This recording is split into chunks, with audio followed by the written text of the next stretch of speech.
The silent cry, the stars were quiet. For thousands of years, they had carried nothing but silence and cold light. But one night, the silence broke. A cry, weak and trembling, spread across the void. It was not just sound, it was fear, pure and raw. Carried inside a broken SOS dot, the signal came from a small alien colony called Caro's Hope. The colony was not powerful, not important, just a farming world at the edge of the galaxy. But that night, its people looked up at the sky and screamed for help. Their attackers had come like shadows, ships without markings, weapons too strong for farmers to resist. Families hid in basements, children cried under the ground, and leaders pressed shaking hands against the transmitter. The words inside the signal were simple, but they carried terror. Help us. They are here. They are burning everything. Please, anyone. Save us. The message traveled far, bouncing through the endless dark, reaching listening posts and stations that caught its broken voice. But when the Galactic Council heard it, their chambers grew silent. They knew who the attackers were. The Dravik swarm, a brutal species with no mercy. Wherever the swarm went, only ashes remained. The council members shifted nervously. They whispered to one another, "Too dangerous. Not worth the risk. Let them burn. It is only one small colony." The debate continued for hours. Some wanted to send ships, but most feared the Dravik. No one wanted war. No one wanted to pay the price. And slowly, the council prepared to ignore the call. But the signal did not die. It traveled further. It reached human space. On Earth's defense stations, deep scanners caught the trembling voice. Soldiers, engineers, even simple technicians stopped their work and listened. The voice was alien, but the fear in it was human. Enough. Help us, anyone. Please. For a moment, silence filled the control room. Then a young officer whispered, "We can't ignore this." The message was sent up the chain. Admirals read it. Leaders debated. Unlike the council, they did not argue for long. Humanity's history was already filled with war and survival. They had grown on a death world, a planet where everything tried to kill them. To them, danger was not something to run from. It was something to face. Within hours, orders were given. The Fifth Human Fleet was to prepare. Warships that had been, resting in dry docks, were armed and fueled. Carriers opened their hangars. Soldiers checked their rifles. Engines roared across human space. When the news reached the aliens of the council, they laughed bitterly. Humans, of course. They rush into fire without thinking. They will die like fools, and they may take us all with them. But others whispered something different. Or maybe they will do what we never dared. On Caro's Hope, the night grew darker. The Dravik burned farms and dragged families from their homes. The last defenders held the line with weak rifles, buying seconds, not hours. The transmitter kept sending its broken cry, though no one knew if anyone listened anymore. Mothers whispered to their children, "Stay quiet, stay hidden." Old men looked to the sky with tired eyes. And then, something changed. The colonies. Radar caught a strange echo, faint but growing stronger. Dozens of echoes. No -hundreds. The clouds above the world trembled as engines broke through the dark. Shapes appeared in the orbit, metal giants, sharp and strong. They were not Dravik. They were not council ships. They were human warships. The colonists looked up, their fear mixing with shock. Could it be real? Could the cry in the dark have been answered? A Dravik commander snarled when the sensors screamed warnings. The swarm. Ships turned to face the new arrivals. But the humans did not hesitate. Their fleet opened like the wings of a predator. Cannons charged. Fighters swarmed out of carriers. Commanders gave a single word: advance. In that moment, the galaxy held its breath. For centuries, humans had been called reckless, violent, too dangerous. But now, that danger was aimed not at themselves, but at the monsters who preyed on the weak. The colonists listened to the skies as thunder fell from orbit. For the first time in days, they felt hope. The silent cry had been heard. And Deathworlders had answered. The unwanted heroes the galaxy had always spoken of humans with unease. To many alien races, humans were dangerous, unpredictable, and too wild. They had come from a death world, a planet where every storm, every beast, and even the air itself had tried to kill them. Unlike other species, humans had grown sharp in constant struggle. They learned to fight, to endure, and to win no matter the cost. Some called them survivors. Others called them monsters. So when word spread that humans had responded to the SOS, the galaxy trembled with mixed feelings. Inside the Galactic Council chambers, the debate grew fierce. A long table stretched across the hall, filled with leaders from 100 worlds. Holograms of the burning colony flickered in the air above them. "They are reckless," shouted one counselor. "The Dravik will not forgive this. If humans bring war, the flames will spread to all of us." Another whispered with fear in his voice, "Do you not see? This is exactly why humans should not be trusted. They charge into danger without thinking. And when the Dravik strike back, we will all suffer." But one older alien, a voice often ignored, spoke calmly. "Perhaps you forget. While we hide behind treaties and fear, humans act." The colony begged for help. "We refused," they answered. "Tell me, who will those people trust now? US or them?" The chamber grew silent at those words. Even those who hated humans could not deny the truth. Meanwhile, the human fleet prepared for the fight of their lives. The fifth human fleet was not the largest fleet humanity owned, but it was fierce. Carriers, destroyers, cruisers, and even a massive dreadnought led the line. In the hangars, soldiers checked their weapons. Pilots ran their hands along the hulls of their fighters, whispering silent promises to return alive. On the flagship, Iron Resolve, Admiral Marcus Hale stood on the bridge. His eyes were fixed on the glowing hologram of Caro's hope. He had heard the signal himself, and the sound of those alien voices still burned in his mind. He turned to his officers. "The Dravik believe no one will stand against them. They think fear rules the galaxy. Today, we will show them that fear does not rule us. Prepare the fleet." The officers saluted, their faces hard with determination. No one questioned the mission. No one asked why they were risking their lives for strangers. Humanity's history already carried the answer, because someone had to. But not everyone in the galaxy believed in that answer. In hidden corners, alien leaders whispered in private. They feared that if humans survived this battle, their influence would grow. What if other colonies, other worlds, started calling for human help instead of council aid?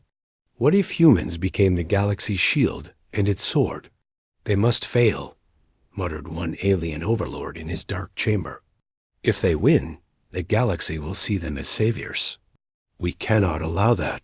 Plans were already forming in the shadows. Back on Caro's Hope, the colonists saw the human fleet take position in the skies. Their hearts were filled with both relief and terror. Relief that help had come. Terror that the humans might only make the Dravik angrier. One alien, father, held his daughter close. She asked in a small voice, "Who are they, father?" He looked up at the massive ships blotting out the stars. For a moment, he did not know what to answer.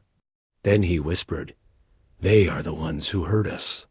The colonists prayed silently, though they did not know to whom. On the ground, the Dravik commanders hissed with rage. Their fleet was already forming in orbit, ugly ships with jagged armor and glowing red engines. They had expected weak resistance. Not this storm of steel. They dare interfere? One Dravik growled. Then we will feast on their corpses. Break them. The swarm moved like a wave, hungry for blood. In orbit, alarms filled the human ships. The fleet tightened formation. Fighters roared out of hangars like swarms of hornets. The dreadnought Iron Resolve turned its cannons toward the enemy. Admiral Hala gave the final order. All ships, weapons free. Show them why humanity is feared. The first exchange was thunder. Blue streaks of plasma cut through the black.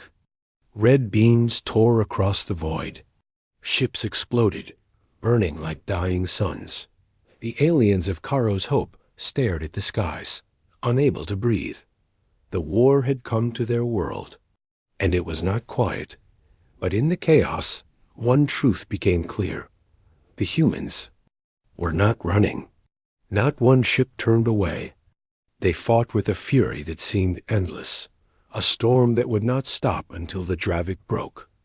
Far away, in the safety of the council chambers, leaders watched the live feeds of the battle. They had expected humans to die quickly. Instead, they saw them hold the line, again and again, refusing to fall. One counselor whispered with fear, "What kind of people fight like this?" Another answered in a trembling voice, "Deathworlders." The galaxy was watching, and for the first time, everyone wondered if the old stories about humans were not warnings, but promises. They were the unwanted heroes. But they had arrived. Asterisk. The ashes of mercy, the first clash shook the heavens. Human ships and Dravik swarm vessels tore into each other, filling the orbit above Karo's Hope with fire. Explosions flashed like dying stars. The sky, once black and silent, now blazed with war. On the ground, colonists crouched in their shelters, watching the burning streaks through cracks in the roof. Each blast echoed in their chests. They whispered prayers, some for survival, some for the strange humans who had come. Aboard the Iron Resolve, Admiral Marcus Heil stood like a stone against the chaos. Reports came every second. Destroyer Vigilant lost with all hands. Enemy swarm breaking left flank. Carriers under heavy fire. Hale's voice never shook. Hold the line. Redirect cruisers. Fighters cut through their swarm. The humans did not fight like other races. They did not pull back when damaged. They did not break ranks when ships burned. Even crippled vessels turned themselves into weapons, ramming into enemy ships before exploding. To the Dravik, this was madness. To humans, it was survival. On one battlefield, a squadron of human fighters streaked through the void. Their leader, a young pilot named Karavos, guided them between blasts of enemy fire. "Stay tight. Don't give them space." She barked. Her squadron weaved through the swarm like arrows. Enemy interceptors chased them, claws of red plasma, flashing. But Kara's team dove, twisted, and then struck back. Dozens of Dravik ships exploded, littering space with fire. Her fuel was nearly gone, her hull scorched. But her voice carried steady confidence. "We hold until the end." Down on the surface, the Dravik raiding forces heard the roars from above. They realized their fleet was not crushing the humans as easily as expected. Fear began to seep into their snarls. Still, they pushed on, dragging colonists from homes, setting fire to farms, trying to finish the slaughter before the tide turned. One alien farmer, an old being with trembling hands, faced a Dravik soldier who raised his weapon. Just as the blast was about to fall, a thunderbolt from orbit struck the Dravik dropship nearby. Flames swallowed it. The old farmer collapsed in the dirt, tears in his eyes. For the first time, he believed they might live. Back in orbit, Admiral Holly watched the battle map. Red markers filled the board enemy ships everywhere. But blue markers, though fewer, still held. He spoke softly to himself, words his crew knew well. Mercy is for the weak who prey on the helpless. Against predators, there is no mercy. He raised his voice. Signal all ships. We burn them here. No retreat. The Dravik commander, hidden inside his flagship, snarled with growing panic. They are not breaking. They should be breaking. His second in command hissed. They are humans. They don't know when to die. The commander's claws dug into the control console. Then we will erase them. Prepare the swarm. He ordered every ship to converge, forming a massive wave. It rushed toward the human fleet. A storm of fire meant to crush them in one strike. Inside the Iron Resolve, alarm screamed. The swarm came like a wall of death. Hale looked at his officers. Some faces were pale, but none turned away. He gave his order with iron calm. Prepare the Ashen Protocol. Gasps filled the bridge. The Ashen Protocol was only spoken of in whispers. It was not a tactic. It was a sacrifice. Sir, one officer asked, are you sure? Hale's eyes were cold. If we fall here, the colony dies. Humanity does not run from monsters. Execute. Across the fleet, crews moved without hesitation. Ammunition was rerouted. Power was drained from shields to weapons. Even damaged ships joined the formation, lining up for one final strike. Dravik's swarm rushed closer. The humans opened fire. The void turned white with fury. Beams, missiles, plasma, everything humans had, unleashed in one storm. The swarm broke against it, ships shattering like glass. The human vessels burned too, but they did not stop. Even ships on fire pressed forward, their last shots tearing. Holes in the enemy. Colonists on the ground watched as the sky lit up. The cries of the Dravik echoed as their ships fell. The ground shook from wreckage crashing down. It was not a clean fight. It was not noble. It was pure fury. When the storm ended, the orbit was filled with wreckage.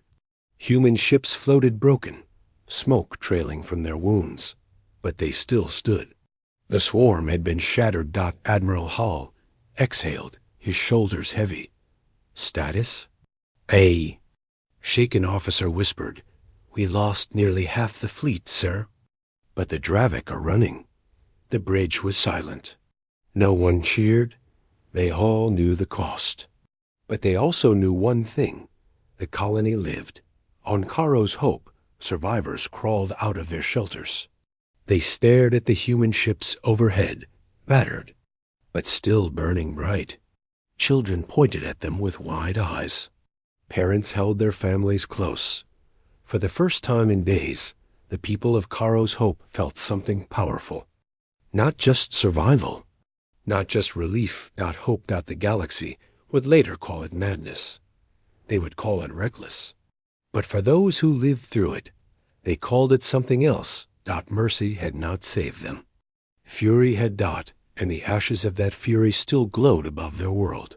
Asterisk. The fury of Deathworlders. Wreckage of battles still burned across the skies of Caro's Hope. Dravik ships drifted in pieces. Human vessels floated scarred and broken, yet still alive. Smoke trails crossed the heavens like scars, drawn across a canvas. The colony had been saved for now, but the war was not over. Deep in the wreckage field, fragments of Dravik warships began to move. Small crafts, like insects crawling from a carcass, swarmed out. They were not retreating. They were regrouping. The Dravik were not finished. They were predators, and predators never gave up the hunt so easily. Inside the Iron Resolve, Admiral Marcus Hale listened to grim reports. Enemy remnants were forming. Small raiding units incoming. Half our fighters lost. Many ships crippled. Colonists still under ground attack. The weight pressed on Hale's shoulders. The fleet had given everything in the Ashen Protocol, but the enemy would not stop. His crew waited for his word, their faces pale with exhaustion, but burning with determination. Hale's voice cut through the silence. Then they will learn what it means to face a Deathworlder. On the ground, chaos still ruled. Dravik soldiers hunted through the colony's ruins, dragging survivors from hiding. Fires spread across the farms, and smoke choked the air, but the humans had seen enough. Dropships streaked down from orbit, carrying armored marines. The ground shook as they landed. Out stepped men and women born of a death world, armored in steel, eyes hard as stone. The Dravik hissed with hunger, but when the humans advanced, something changed. The humans did not hesitate. They did not move. Like prey. They moved like predators answering a challenge. The battle on the surface had begun. One Dravik warrior towered over a captured colonist, its claws raised high. A human marine appeared from the smoke, rifle in hand. The Dravik roared and charged. The human did not run. He stepped forward, firing in bursts, each shot tearing into the monster's chest until it collapsed. The colonist stared in shock, trembling. The marine reached out, pulling them to safety. His voice was calm. "You're safe now. Stay behind us." To the colonists, it was a miracle. To the humans, it was duty. The Dravik expected fear. What they found was fury.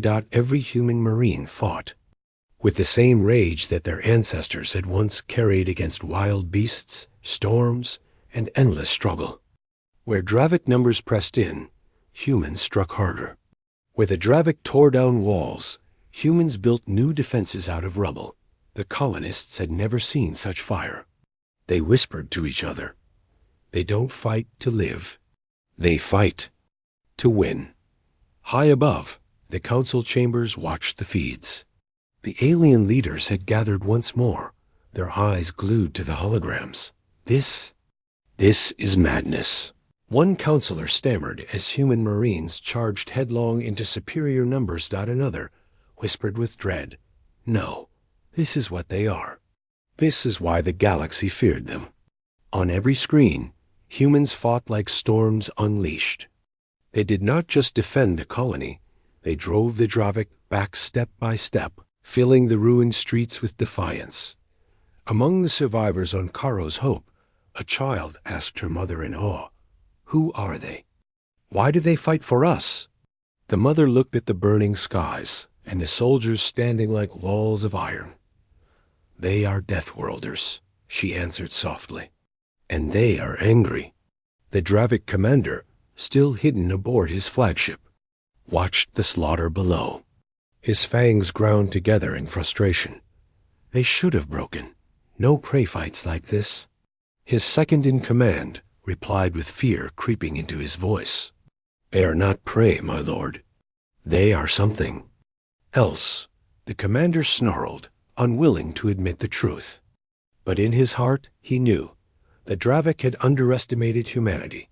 Back on the ground, as night fell, the colony glowed with fire. But among the flames, humans stood guard. Their silhouettes cut through the smoke like statues of defiance. Colonists gathered behind them, slowly stepping out of hiding. For the first time, they felt protected. Admiral Hale's voice came through the comms to all survivors. "You called for help. The galaxy ignored you, but humanity heard. And humanity does not abandon the desperate." The word spread quickly through the colony. Whispers turned into cries. Cries turned into chants. Hope had returned. But the Dravik were not gone. Their fleet was wounded, not destroyed. Their rage still burned, and their hunger had not ended. And in the shadows of distant space, other alien powers watched. Some feared the humans. Some envied them. And some began to wonder if the galaxy itself had just shifted forever. For Caro's Hope, survival had come at the price of blood. But the colonists no longer doubted. Humanity's fury was not a rumor. It was real. The galaxy would never look at Deathworlders the same way again. And the Dravik, they would never forget the day mercy turned to fire and fury walked the stars. Asterisk the enemy's fear, the battlefield on Caro's Hope lay in ruins. Ash drifted in the air like snow. Craters burned where ships had fallen, and the once green colony. Fields were now blackened scars, but among the smoke, the humans stood. Their armor was scratched, their weapons scorched, their faces tired. Yet none stepped back. The Dravik had wanted to taste blood. Instead, they tasted fear. In orbit, Admiral Marcus Halley stared at the tactical map. The swarm was broken, but fragments still hovered beyond the colony's skies. Scouts, raiders, predators waiting for weakness. His officers waited. Some were young, shaking from exhaustion. Others were veterans, their eyes cold. All knew one truth. If the Dravik gathered again, the colony could not endure another wave. Hale's jaw tightened. We finish this. No shadows left to strike us. In the Dravik flagship, the commander raged. He slammed his claws into the console, sparks flying. They bleed. They burn. Why do they not fall? He hissed. His second-in-command bowed low, trembling, because they are Deathworlders. They know pain, yet they stand. They suffer, yet they fight harder.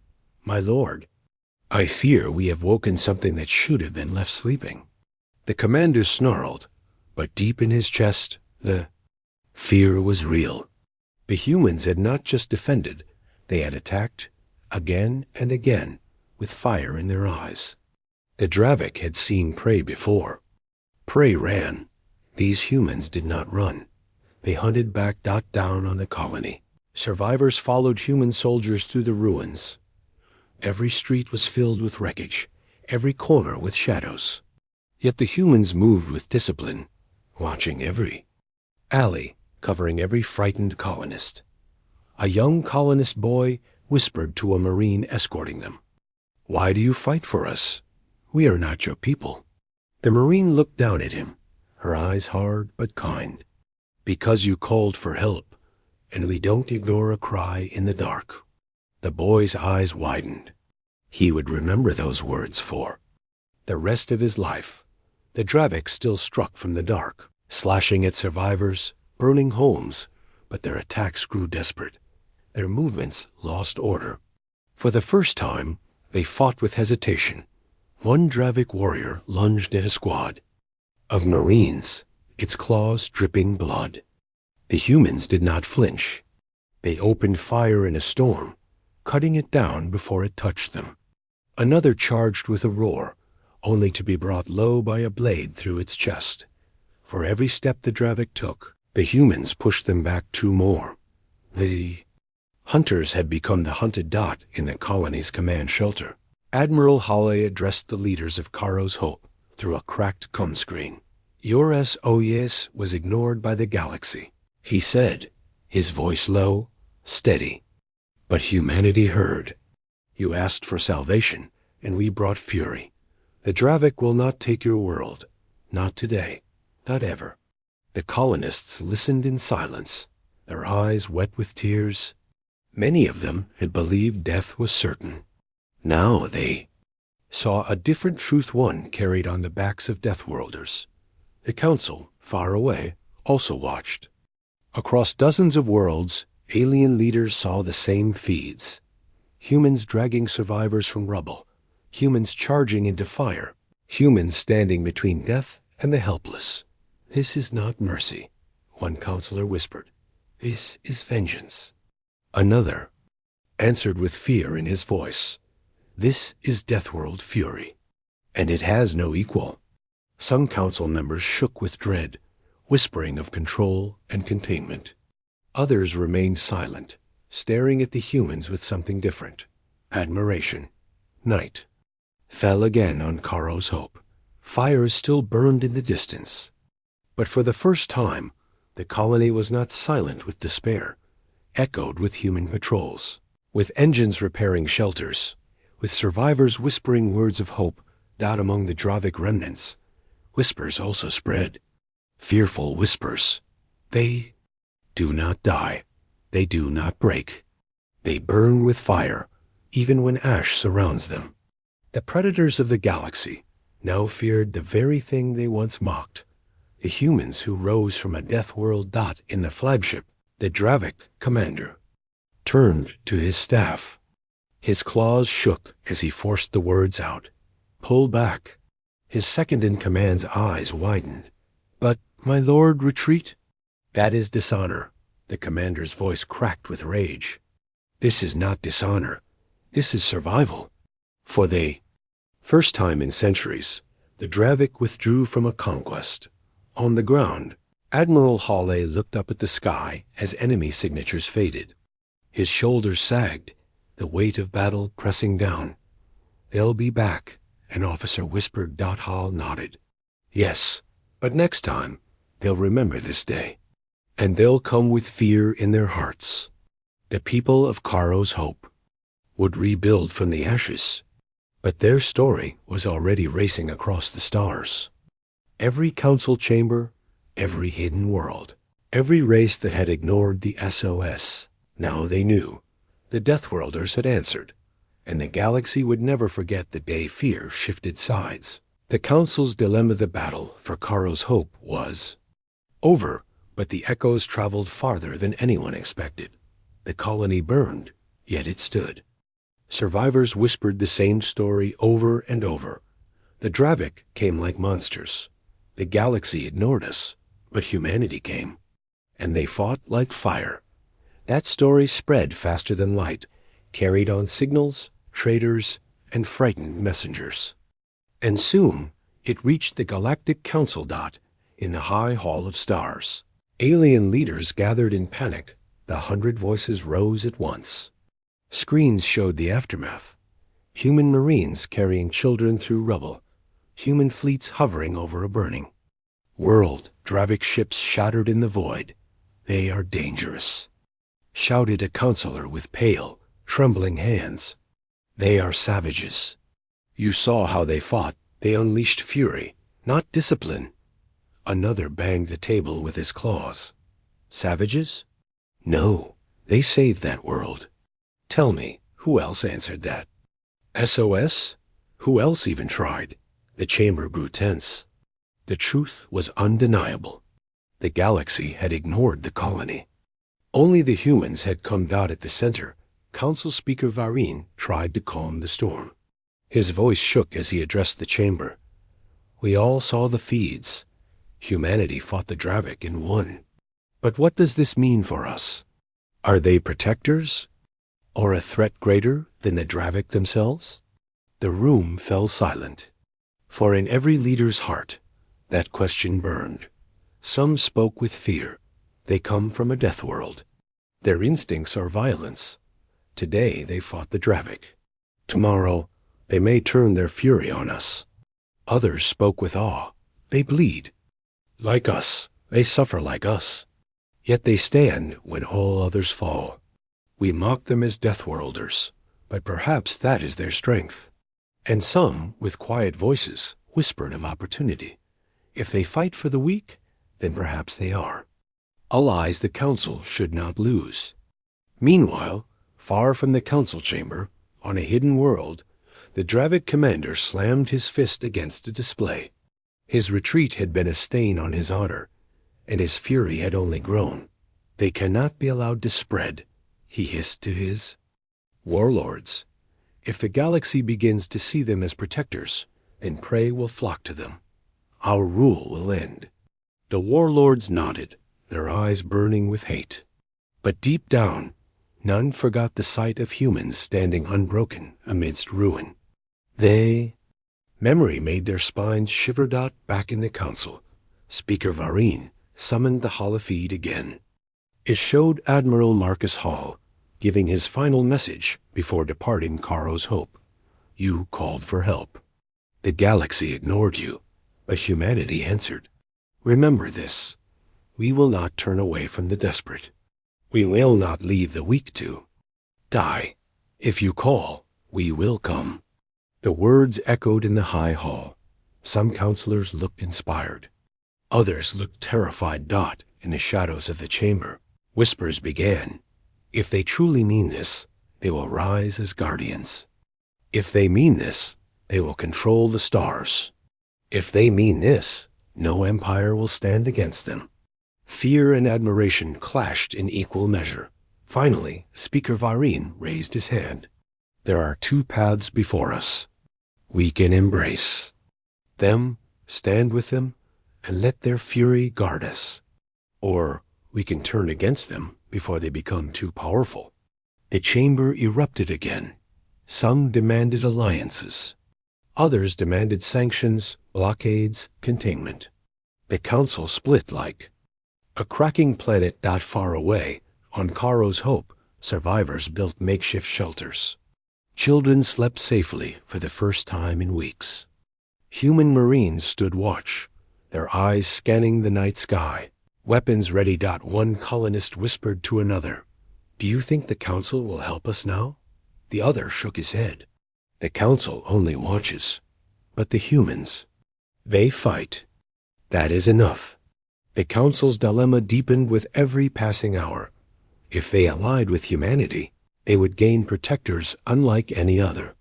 But if they resisted humanity, they risked igniting a fire they could never control. The galaxy had mocked Deathworlders.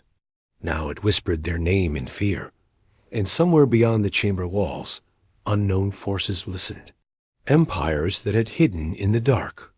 Predators far worse than the Dravik. They heard the same message. If you call, humanity will come. And they began to wonder, was this promise salvation or a warning? The council could not decide. But one truth was already clear. Humanity's legend was no longer just a rumor. It had become a storm, spreading across the stars. And every empire now faced the same question. When the Deathworlders come, will you stand with them? Or against them? The coming storm, the stars were quiet after the battle of Caro's Hope, but it was not the silence of peace. It was the silence before another storm across the galaxy. Whispers spread. They came when no one else did. They fought like fire. They do not run. The legend of the Deathworlders grew larger with each retelling. For the colonists who survived, humans were saviors. For the Dravik, humans were nightmares. And for the Council, humans were a question without an answer. Admiral Marcus Howe stood on the bridge of his flagship Resolute. The ship drifted among the wreckage of Caro's Hope's orbit. Broken Dravik ships floated like dark scars against the stars. He looked at them in silence. His crew expected words of victory. Instead, he spoke with a heavy voice. This is not the end. This was only the beginning. The Dravik will return. And when they do, they will come with a storm greater than this one. His officers nodded. They already knew. The enemy had been wounded, but not destroyed. In the council chamber, the debate raged on. Some shouted for alliance. If humanity stands with us, no empire can threaten the weak again. Others shouted for control. If humanity rises unchecked, they will not stop at saving worlds. They will rule them. And some, with colder hearts, whispered a darker plan. We must prepare not just for the Dravik, but for humanity itself. The chamber shook with division. The council could not agree. Meanwhile, on the Dravik homeworld, the commander gathered his warlords. The fire in his eyes was hatred. They humiliated us. They scarred our name. They showed the galaxy our weakness. But this is not the end. This is a wound we will repay in blood. His claws scraped the table, sparks flying. We will rebuild. We will return. And when we do, we will burn humanity's worlds until nothing remains but ash. The warlords roared in agreement. Yet beneath their fury, unease lingered. They had seen humans fight, and the memory haunted them. On Caro's Hope, the survivors rebuilt. The ruins still smoked, but children laughed again, their voices fragile but alive. Human Marines walked among them, guarding, guiding, helping. Young girl looked up at a soldier who stood watch in the night. Will they come back? She asked, her voice trembling. The soldier knelt, resting a hand on her shoulder. Maybe, he said softly. "But if they do, so will we." The girl smiled for the first time in weeks. That smile spread hope through the broken colony. Admiral Hawley received a message from Earth Command. The Council was divided. Some empires wanted alliance. Others wanted sanctions. The Dravik were already preparing for revenge. Humanity now stood at a crossroads. Would they stay in their corner of the galaxy, guarding their own? Or would they rise to meet every cry for help, no matter the cost? Hawley stared at the stars. He already knew the answer. "Send word to the colonies," he ordered. "Send word to every outpost, every hidden world. If they call for us, we come." No hesitation. The officers saluted, their faces firm. The order carried weight. It was not just a command. It was a promise not far away, in the depths of the galaxy. Others listened, old empires that had stayed silent, predators darker than the Dravik, beings that thrived on fear and silence. They heard the same message echo through the stars. If you call for help, humanity will come. Some feared it, some respected it, and some prepared to test it. The galaxy shifted, and humanity stood at the center of that shift. In the high hall of the council, Speaker Vareen looked out at the stars beyond the great windows. His voice was quiet, spoken only to himself. They have changed everything. The question is not if they rise, but how high, and whether the galaxy will rise with them or burn against them. Back on the Resolute, Admiral Hall stood alone on the bridge as the ship turned toward deep space. The stars stretched endlessly ahead. The storm was coming, but this time, the galaxy would not face it alone, because humanity had made its choice.